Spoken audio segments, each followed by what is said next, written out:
চিকেনটাকে খুব ভালো করে ধুয়ে নিয়েছি। এরপর আমি এর সঙ্গে অ্যাড করে দেবো 1 টেবিল স্পুন মতো আদা বাটা, 1 টেবিল স্পুন রসুন বাটা, 1 টিস্পুন হলুদের গুঁড়ো, 1 টিস্পুন লাল লঙ্কার গুঁড়ো, 1 টিস্পুনের থেকে কম জিরে গুঁড়ো, 1 টিস্পুন ভর্তি করে দিচ্ছি আমি ধনে গুঁড়ো, 1 টিস্পুন কসুরি মেথি, 1 কাপ ভর্তি করে দিচ্ছি টক দই।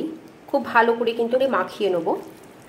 এরপর আমি দিয়ে দেবো খুব সামান্য একটু তেল, 1 টেবিল স্পুনের মতো তেল। খুব ভালো করে মিশিয়ে নেব।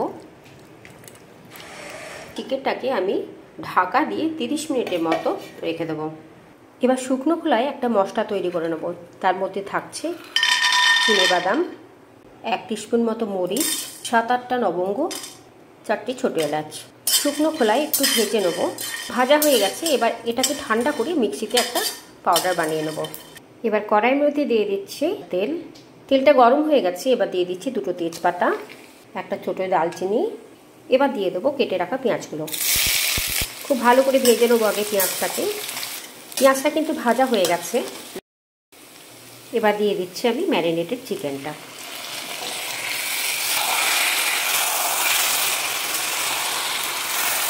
এবার আমি এটাকে ঢাকা দিয়ে মিডিয়াম টু লো হিটে কষে নেব। এবার আমি দিয়ে দিচ্ছি স্বাদ মতো নুন। আবারও খুব ভালো করে মিশিয়ে নেব নুনটা। আবারও আমি ঢাকা দিয়ে কষবো চিকেনটা। তোমরা দেখতেই পাচ্ছ চিকেনটা কিন্তু তেল ছেড়ে দিয়েছে, মানে ভালো রকমভাবে কষা হয়ে গেছে। এরপর আমি এর মধ্যে যে ড্রাই রোস্ট করা মশলাটা দিয়ে দেবো। ড্রাই রোস্ট করা মশলাটা আমি এটাকে মিক্সিতে গুঁড়িয়ে নিয়েছি। এটা আমি দিয়ে দিচ্ছি 2 টেবিল স্পুন মতো। এই মশলাটা কিন্তু তোমরা যে কোনো সবজিতে ব্যবহার করতে পারো, কেবলমাত্র মাংসতেই দিতে হবে তা নয়। যে কোনো কিছু, পনির, ফুলকপি, যে কোনো তরকারিতেই কিন্তু এটা খুব ভালো লাগে খেতে। এটা একটা সুন্দর গন্ধ ছাড়ে। চিকেনটা কিন্তু সিদ্ধ হয়ে গেছে। তোমরা যদি গ্রেভি না চাও তাহলে কিন্তু এখন এটা সার্ভ করার মতো হয়ে গেছে। নমস্কার বন্ধুরা, হাউস অফ টেস্টে সকলকে স্বাগত। আশা করি তোমরা সবাই খুব ভালো আছো। আজকে কি আছে দেখো, আজকে হচ্ছে সেদ্ধ পোস্ত, কাঁচা লঙ্কা দিয়ে আর চিকেন কারি।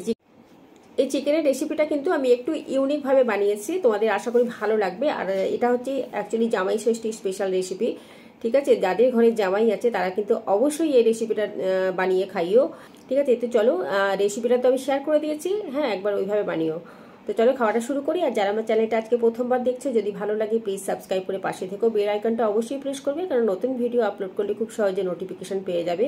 আর যারা অলরেডি আমাকে সাপোর্ট করেছো তাদেরকে আমার আন্তরিক ভালোবাসা। প্লিজ তোমরা একটু ফেসবুক পেজ আর ইনস্টা পেজটা একটু ফলো করো। ডিসক্রিপশন বক্সে আমি লিঙ্ক দিয়ে দেবো। ঠিক আছে, তো চলো খাওয়াটা শুরু করি।